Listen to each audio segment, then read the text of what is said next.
They say hunting is in your blood, but what if you're just winging it? Justin's the middle-aged rookie with a new passion for hunting and an even newer bird dog. Erik, he's the guy who actually knows what he's doing. Most of the time. If you're into hunting, bird dogs, or just watching a guy learn the hard way, you're in the right place. Welcome to Upland Underdog. All right, welcome to the first episode of the Upland Underdog podcast. I am Justin here with... I'm Erik. Erik is my neighbor. And Erik is also a gentleman who knows quite a bit about hunting compared to me. He does not consider... Do you consider yourself an expert in hunting? No, by no means. By no means.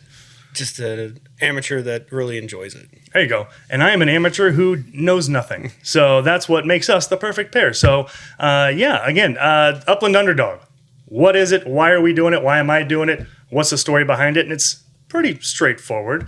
It all started with a hunting trip with you, Erik, last year in October, November? Yeah, we did. Actually, I think it was early December. It was antlerless season. Yep. So down at a friend of mine's farm in Perryville. In about September of last year, we were camping together. Our families camped together. Our kids are similar ages. So we were on a camping trip, and Erik said, you should go hunting with me. I said, well, I've never gone. What do I need? He goes, a rifle and, I don't know. Warm clothes. Warm clothes. So I said, sure, I'm in. So without hesitation, I bought my first rifle. So I had a rifle that was based on your recommendation, and we went out hunting in December. I took it to the range a couple of times. I took a course on how to get more familiar with it. That's right. I remember that. I wanted to be extra safe with, again, being over the age of 40 and getting my first gun. I wanted to make sure I knew all the ins and outs. And absolutely. I got kids at home, so needed to make sure that everything was done the right way and I was doing all the right safe things. Oh, and to make sure the wife was happy about it, too. Make sure the wife was happy, which she is, and she was.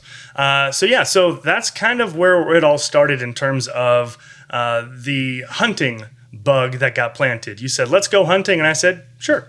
And that's all it took. Yeah, I think what I really remember about that trip was how amazed you were when the sun came up. Like what happened in nature when it was dark and quiet and cold, and then all of a sudden the sun rises and the world comes alive. Yeah. Which is how I see it. And that's my draw to it, is the just being out in nature. Yeah. So.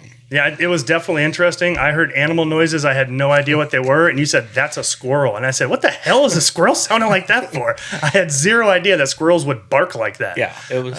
It's fun. It's a cool experience that I think many people should go and get to have. There's no other thing like that in our daily lives. Yep.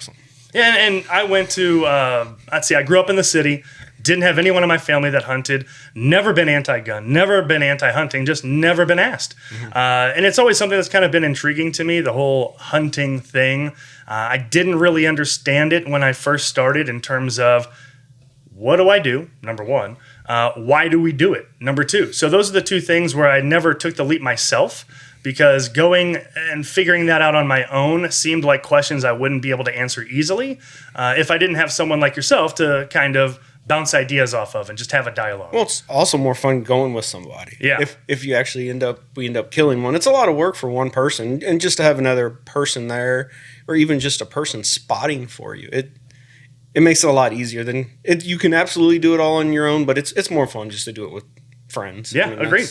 Yeah, I mean, I've been having a good time, and I think part of the education part of the reason I'm starting the website. So I've had a website in the past. It was about craft beer. Absolutely nothing to do with this topic. But it was one of those things to where when I was learning about craft beer, I thought other people might have the same questions, or other people might value some insights from someone who knows a bit about this subject. So I started a website to kind of educate people in the St. Louis area, because we're around the St. Louis area, about local craft beers, local brewers, things like that, to where I knew a lot about it, and I thought other people could benefit from it. Absolutely. That's kind of where the idea behind Upland Underdog is too, is that I know nothing. So if I know nothing, there's other people out there like me who might want to start hunting, might want to get into upland hunting or any kind of hunting, and just have no idea what to do or where to go. Well, you even mentioned another friend of yours, or two other friends have been like, well, nobody's ever asked me and never had the opportunity to go, so that they would be interested in going, even if just to go to the shooting range. Like, Yep. So. Exactly what my thoughts were. As soon as I got my first rifle, people were asking me questions about it. Well, I'd go shoot it with you. Well, they never had any interest before. So it's one of those things to where people don't know what they don't know. And sometimes, handguns, firearms in general can all be intimidating if you're not used to them because, you have to be safe with them and you have to know how they operate to make sure you're safe with them. Well, and typically the only time you ever hear about them in the media is a negative view of it. Sure. You don't often hear positive views of guns. So yeah, I can see why for many people, you don't know what you don't know and you're super intimidated. Yeah. And it's a scary thought to them, even though if you do the safety stuff, I mean, a lot of common sense goes a long way with it. Yeah. No, I would agree with that. I was amazed by the idea that I bought my first rifle through my cell phone while we were on a camping trip because my wife gave the green light while we were camping. Beers may or may not have been involved with her green lighting it, but she gave the green light and I immediately said, okay, I'm not wasting time. And I got on my phone and I ordered it and it got sent to an FFA. And so... you absolutely don't pass up on a green light from the wife. Exactly. So it came within a week or two. I was out at the range shooting it and then we were hunting about a month or so after that. So it happened all relatively quickly. And I have gone hunting exactly one time my entire life, and it was the one time with you. Well, like you said, we went out to your buddy's place in Perryville, a little smaller town in Missouri here. Mm-hmm. And while we were out there, we got there pretty bright and early. It's about a 2-hour drive from where we're at. Yep. Got out there pretty bright and early. People were taking naps before the sun rose. Absolutely. It's the best time to sleep. It's all cold and dark. Yeah, so there was some naps going on. And then when the light hit and the world came alive, it was an awesome experience to just kind of hear and see, especially with just how pretty the outdoor scene was. There wasn't much around us. There was not a lot of city noise. There's not a lot of anything other than what's around you. It's a lot of farm. Yeah. The southern part of Missouri is very rolling hills and cattle farms. That's all that was around us. Yep. Dairy cattle, not beef. So it was interesting and fun, and we sat in the same spots. We were overlooking a creek, and we sat in those spots for how long do you think we sat in those same spots? It was probably 4 or 5 hours before we ever even got up and moved. Yeah. Why did we get up and move? Well, at that point, I think we were getting pretty antsy. We hadn't seen anything. Nothing. Hadn't heard anything besides squirrels, and I think we were just kind of getting a little bored. Yeah. Yep. So we took up to walking around.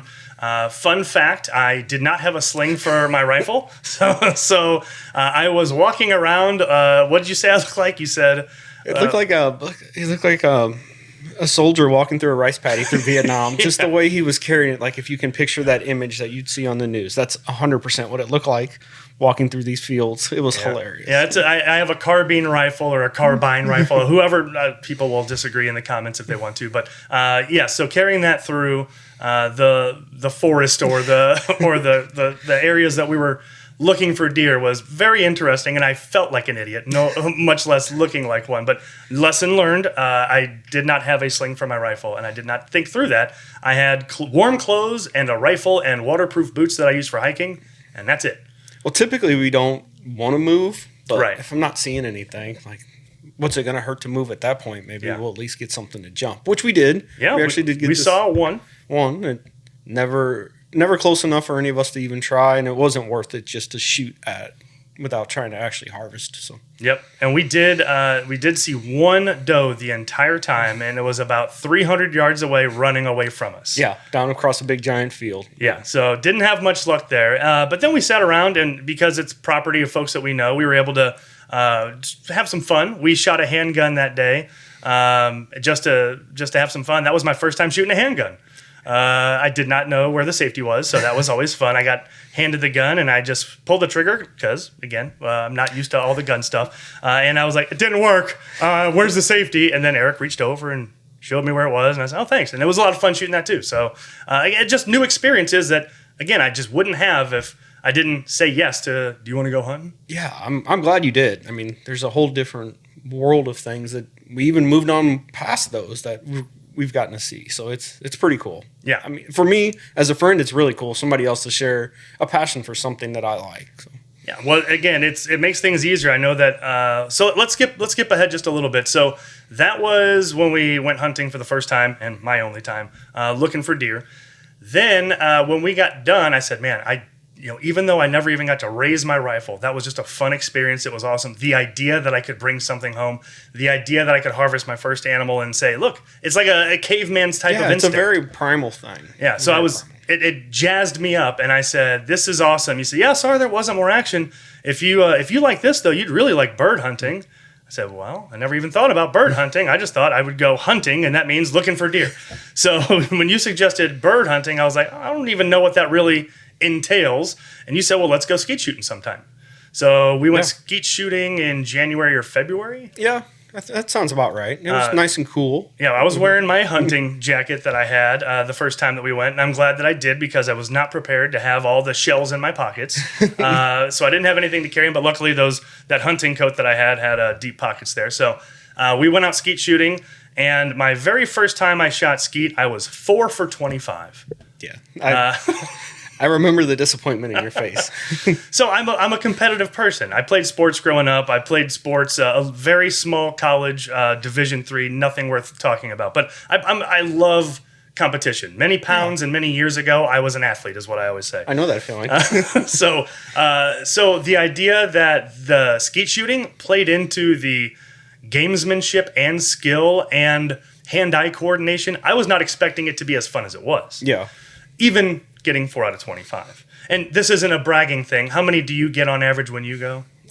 It's usually somewhere between 20 and 22, I would say, is a fair. Yeah. I mean, I have good days, but... Have I been out there with a 23 with you? You've seen me do a 23 and a 24. Yep. So never 25. Yeah, I've not sniffed a 25. I think my highest to date is 22. But yeah, that first time, getting 4 out of 25, it lit a fire in me that I don't like losing. I dislike losing. I am not a winner all the time, but I just hate losing. So I decided that, again, how can I get the green light from my wife for yet a second firearm without ever using the first one, technically? In a 6-month span. That's pretty good. Yeah, that was like a 3 or 4 month span. Yeah. So I told her how much fun it was. I told her how bad I was. And I told her I have to get better at this. And I don't want to bug Erik to borrow one of his shotguns every time we go. So therefore, I need a shotgun. So our other neighbor, also named Erik, very confusing. He hunts ducks. The other side. The other side of the house. He hunts ducks like it's nobody's business. Yep. He's got 2 German short-hair pointers. He's got a boat that he keeps. He's got an ATV. He's got property here and there that he goes to. He's got property that he owns. He goes and he hunts ducks. Whenever it's duck hunting season, he'll be out hunting ducks. Yep. So between you and him, I said, hey, what's a good first shotgun to get? And he both said the same thing, which is a Winchester SX4. Yep. So I got a Winchester SX4. So one of the benefits of being over 40 and beginning hunting is I have adult money. I don't need a hand-me-down because there are none for me to get. But I have adult money. So my first shotgun was a semi-automatic shotgun. Well, yeah, you didn't. You got to skip the pump. That was you got lucky on that one. Yes, I got to skip the pump. I'm glad that I did because I haven't still shot a pump shotgun, but shooting skeet in general, I just can't imagine pumping it, keeping my same eye line, and I'm sure there's a level of difficulty to it that would it adds help. A whole nother level Right. of difficulty, but it kicks more. So, Yeah, nobody likes that. No, nobody likes that. I like my shoulders nice and non-bruised. Like you said, getting over 40, I like to not get kicked every time I shoot. Yep. So I was lucky enough to get the same opinion from 2 people that I trust. So that's the shotgun I got. I got it matte black because it was literally only reason. It's like $300 cheaper than if it had any kind of other finishes on it or. Yeah, I've noticed that's a trend. It seems like everything that's been dipped is $300 more for the exact same gun. Yep. I'm like that. It's in my opinion. I don't have to have it camouflaged. It doesn't matter. I would tend to agree with that. If I'm supposed to be wearing orange, I can't imagine that my black gun is going to cause too much of a problem. Absolutely. Yeah. when there's camo options. Yeah, out I can there. see it with ducks where you're trying to blend in, but a black gun sticking out, I mean, it doesn't matter if it's black or camo. It's still going to show that you're sticking a gun out of some... Exactly. So I bought the Winchester SX4. Shells that we go and we shoot with, those are, about $100 a box if you buy them by the box before taxes. So like 110, 115 for 250 shells. Yep. That's 25 shells per box. That's 10 boxes per case. Yeah. So you go and shoot skeet. One box of ammunition is 25 rounds. That's 25 shots. So that's one box every time you go. And then where we go to shoot skeet, it's about $5 to get out there and get the permission to go shoot. Yeah, it used to be like $2 a round, and the conservation. I mean, they built a new facility, really dressed it up, so I can see why the price. But we used to shoot all the time for $2 a round, which was awesome. And when he says we, not me. I've never shot unless it was $5 a round because I just started shooting this year. So yeah, 4 out of 25 my first time. I was mad. I got my shotgun. I have since put close to 3,000 rounds through it. 99% of the time it's been skeet. I've done trap once with you. Yeah, it's not my favorite. I'm not shooting that far typically. I mean, unless it's dove, and that's because I'm impatient. But trapped, I don't think is nearly as difficult as skeet, or as fun. It seems a little boring for me.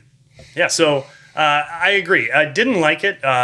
Skeet is, for those that might not know, there's a high house and a low house. They're on the left and right of you. The high house is on your left. And you go to different stations in a half circle. And what you're essentially doing is you're tracking a skeet, a clay pigeon. You're tracking it from 10 feet in the air or so, 8 feet in the air or so, shooting across this way towards the other one, and you're tracking it from about 3 feet in the air, going up that way. So essentially, you're just shooting left to right every single time. You're shooting from your left to the right or from your right to the left, and you go to different stations to try to see how many you can hit out of 25. There's so many shots at each station, I don't need to get into that. But yeah, that's the gist of it, is how the game works. And when you're out there, you should have a way to carry your shells around, like we talked about. And you should have patience, because I don't. And my 4 out of 25, I kept going back, and I gradually, within a few times of going, I think I upped it to like 11 or 12. Yeah. Wasn't bad, but then I realized I was shooting with one eye. So everything I've read, and again, this is coming from someone who has no foundation, nobody to say, hey, Junior, when I was your age, I did this. I don't have that. I don't have a grandpa that told me how to shoot. So I'm going off of what I can find online, and everything I've seen says the proper way to shoot. Not the best way, not the quote-unquote right way, but the proper way to shoot is with both eyes open. Yeah, that's everything that I've ever read and have been told is shoot with both eyes open. Yep. That's just how you should do it. And I can imagine a handful of reasons after doing it for a while now. So when I was first shooting, I believe I was closing my left eye whenever I was shooting. And there's certain stations, we talked about the semicircle, there's certain stations where you have to see the disc coming out of the high house on the left. And if you have your left eye closed, I can't see my hand right now. Yeah. So I can't see it until it's about right here. Station 2. With both eyes open, I can see it all. I mean, I can go back peripheral vision. Yep. So having both eyes open is wonderful. Now, what happened for me is I shot with both eyes open the first time, or maybe one eye. Whatever it was awful. We've talked about that ad nauseum. The next few times was one eye open. I was getting better. And then I realized, oh, crap, I probably should learn the right way. Because I was at the point now where there's nothing to fix. Yeah. It's only improve. It's Absolutely. not... I wouldn't have to walk myself back to get better. I'm not good, so just do it the right way from the beginning, and that's how it'll shake out. Yep. So that's what I was able to do, is start using two eyes open. And I regressed a little bit, but now, again, on average, I am doing anywhere from 19 to 20, maybe 19 to 21 is what I'm doing. A huge jump, very fast. It Yeah. was really impressive to see that quick how... Well, you're also easily coachable, too. I was talking about the leads, and it made sense to you. Yeah. As a competitor, as somebody that's played sports that required a coach, like, you grasp it pretty fast. Like a good pair of boots or a seasoned vest, the best things are made to fit. That's how Midwest Stair Company approaches every build, tailored to your space and your style. Based out of the St. Louis area, their custom stairs are made to last and made to feel like they've always belonged. See what they're working on at MidwestStairCompany.com. All the skeet shooting has led us down the path of, well, all right, so we like skeet. And quick question, how much more often? Hang on, my brain's not working. Before I came around and said, Eric, let's go skeet shooting, like, let's just say last year, how many times did you go shoot skeet last year? Once. How many times have you gone this year? Oh, I don't know. I mean, you said you're at 3,000 rounds. I'm probably close to 2,000. So quite a bit more. Yeah, exactly. Quite a bit more. Yeah, so, and it's fun to have that friendly drive next to you. Oh, yeah. We were already talking about dove hunting, which is Labor Day weekend is opening season for dove. September 1st. Yep. And my birthday is Labor Day weekend. My birthday is the 4th, so sometime like this year, I think it's on Labor Day. It is on Labor Day this year. So that's a weekend where I like to do stuff. We usually go camping as families because, again, our kids are the same age and it's just a good weekend to go camping. And so we have talked about going dove hunting. And how many times did you dove hunt last year? None. And the year before that? None. But the year before that, I think you did because you brought some dove breasts Once. I've camping. been once in the last 7 years. Yeah. And we talked that this year we're going multiple times absolutely. when the season starts because I will not rest until I get something. I've been doing all this practice and putting in the reps. I want to see what I can do.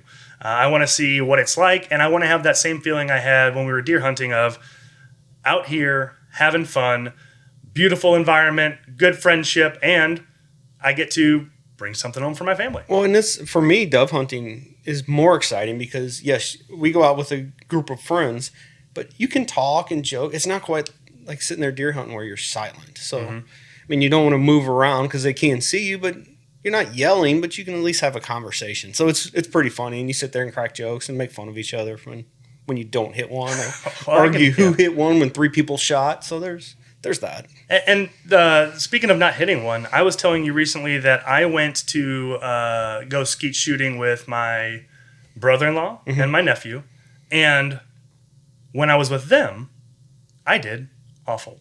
I don't know what happened, but I shot some of the worst I've shot in a while. Now, I did end up getting 19 the round that my nephew said, let's count this time. Now, thank God, because he got 19 his first time going. Was he 15 years old? But he's got his 22 that he hunts squirrels on his property and stuff like that. And so, yeah, he's been shooting guns for a while, but that was his first time ever shooting at an object with a shotgun. And within, I think that was our 3rd round, he got 19. So I was like, good for you. That's good. For you. And it was a pump. That's impressive. Yeah, so he was doing good. But I did terrible. And so I went back. I did even worse. And then my dad has never shot a shotgun. Well, I take that back. My dad said the last time he shot a shotgun, he was 10 years old. And it was for like New Year's celebration in the country. So not Jennings, huh? No. So with him not shooting for a while, I said, let's go. Well, he's got bad knees. He's like, I don't want to shoot a shotgun when I might get off balance right now. So I said, cool. And I said, if you just want to come watch, we can shoot the shot. You can watch me do it so you see how it works when you're ready. And then we can shoot the rifle for a little bit. So when he came out there, I did even worse, Eric. I do not know what happened, but if I was counting on one, I bet I got 14. Wow. It was bad. And I don't know. I was with a guy. I got paired with a guy who got 24 his first round. And so I was like, well, and so I was just honest with him. I was like, I normally get like 19, 20 when I'm out here. I have no idea what happened, but the last few rounds I've been sucking. And he looked at me, he goes, you need to work on some things.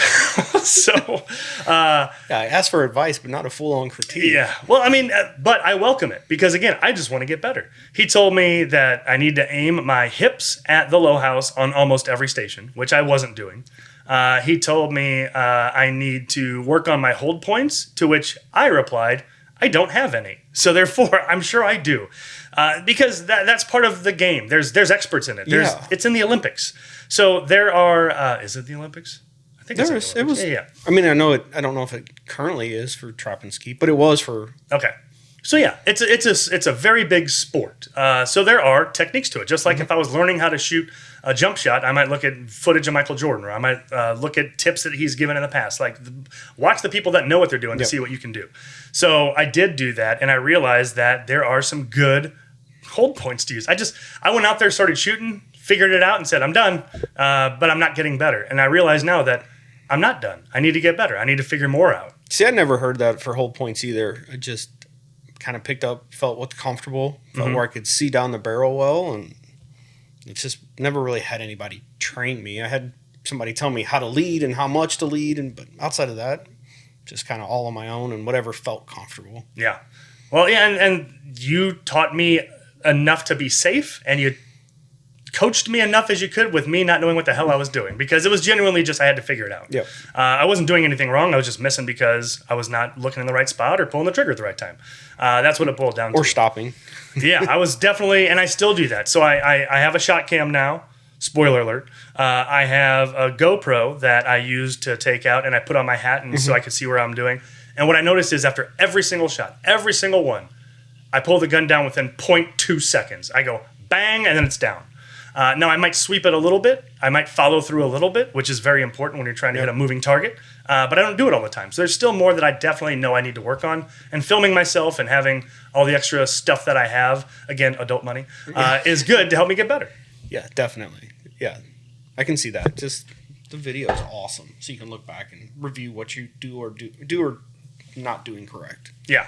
And there's a lot I'm not doing correctly. The only thing I'll say about his tip, he told me on 7, which might not mean, he told me on 6, which again, might not mean much to y'all watching right now. Sorry about that. But on station number 6, which is like 3/4 of the way through the semicircle, the low house is to your right. Yeah. He said, hold about 10 feet in front of it and below it. So that's interesting. And he said, he's like, and look where you're pointing your gun. And then in your periphery, when you see it come out, rise your gun so you're leveling out and you're meeting it on the same plane. So I moved my gun up in that way when the disc was moving up in that way, and lo and behold, I smoked it. So, I mean, and the next time I tried it, I missed it, of course. But it's things like that. Like the one person gave us a tip on number 8 one time that you have used to crush every disc coming out of the 8 station like crazy lately. Because when you do it and it works. When you do it and you're not good at it, it's not the technique's fault, it's your fault. Absolutely, yeah. That little tip helped because it was aim at the bottom right corner of the low house, and as soon as you see the bird, smack it with the barrel and pull the trigger.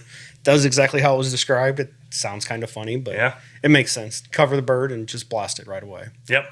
So lots of skeet that we've been doing, but I still haven't shot at any moving targets that are animals of any kind. And I have a little bit of in the back of my head how I feel one way or the other. I think I'm okay with it because I'm doing it for the Missouri Department of Conservation's guidelines, for animal control, I definitely 1,000% plan on eating everything that I do get. So it's going to be something where, from an ethical standpoint, there's not much there from my point of view.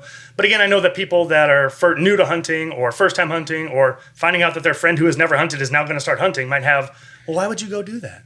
No, I think it's cool. I mean, our big thing in our house is whatever we harvest, we eat.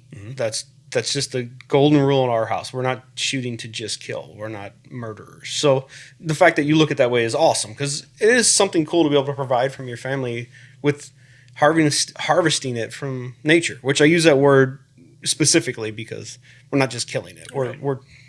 It's a crop. Yep. If you want to look at it that way. So sorry. It's really pretty cool. I think you'll enjoy it. It's a lot. In my opinion, it gets harder than skeet. Because I would assume so. They're faster. They have the ability to stop in mid-flight when you pull the trigger, and your pellet's past you.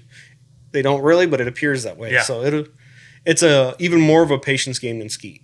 Okay. So. Well, I'm ready for it. I'm excited to see what really happens when we're out there. It's coming up quick, so we're going to be out there in no time, and we'll have some follow-ups on the podcast whenever we go out there. I'll have as much video as I can.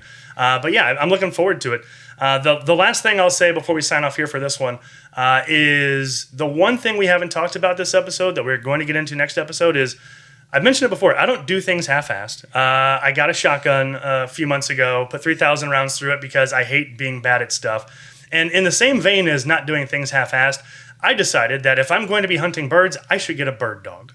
So a few months ago, with my wife's permission, because she's been wanting a dog after we had 2 other dogs that passed, the kids have been wanting a dog, I went ahead and I got a bird dog. And again, I've never shot at a bird. So I might look crazy to the outside, but I don't want to do things half-assed. And I love the idea of bonding and enjoying my dog for something other than just at-home companionship. Absolutely. If you're going to get a pet and you're trying to get into a hunting sport, I think it's awesome. I mean, and it's going to be a special bond between you and the dog that nobody else will really share. I mean, it's a really cool feeling. So yeah, looking forward to that. So I can't wait to talk more about the dog, and I can't wait to talk more about the training of the dog, what I plan on doing, what I plan on getting help with, how that all shakes out. So there's a lot that we have to talk about on this podcast. It's not just hey, we're gonna go hunt and you should hang out with us. Yeah. It is, if you're new to hunting or if you've been doing it for a while, tell us what we're doing wrong. Tell us what we're doing right.